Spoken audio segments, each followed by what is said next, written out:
Who says you need an SUV? That's the question Volkswagen is asking with this, the new Golf Alltrack. It's a car that takes the Golf brand into a new direction, one that really could make drivers stop to think about what they really need from their next car. Engineers tasked with converting the Golf into a pseudo SUV started by adding an all-wheel drive system shared with the Golf R wagon, along with a 20mm increase in ride height and larger wheels that aid ground clearance.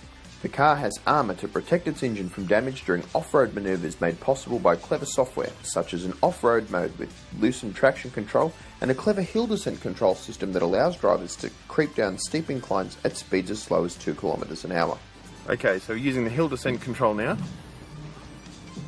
I've got my feet completely off the pedals and we're going down here at quite a steep descent. It's very cool using this sort of technology. The car is basically braking for you. It's using the ABS system to lock and release the brakes to control your descent downhill to something about 5 km an hour.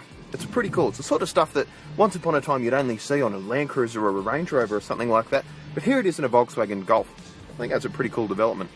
The car has a new look to separate it from regular Golf models, with black bumper sections and wheel arch extensions that lend a butch vibe, along with new wheels and silver painted highlights that separate it from regular models. Now the car we tested has a 2-litre turbo diesel engine that makes 135 kilowatts and 380 newton meters.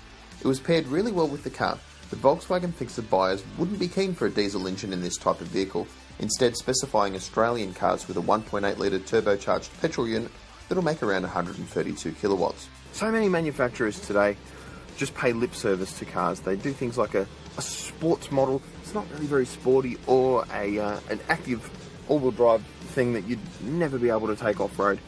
This car isn't one of those. Volkswagen's been pretty serious about development of this thing. It's got the four-wheel drive, it's got the descent control systems, fairly clever traction control and things like that going on, just to really separate it from regular family wagons. Now we've been driving this car on tarmac as well. Put a couple of 100 k's on it on the highway yesterday and took it out through some twisty country roads, and it stacks up very, very well. It doesn't drive like an SUV at all. The closest equivalent we'd have to it would be something like the Subaru Outback, but this is a size smaller, and I'd say it should be a fair bit cheaper as well. That wagon body shell gives the Alltrack impressive storage capacity, although while it is an impressively useful area in the boot, it does come at a cost of practicality, since the Alltrack only offers a space saver spare, which is something that's not at all ideal in a car designed to go off-road.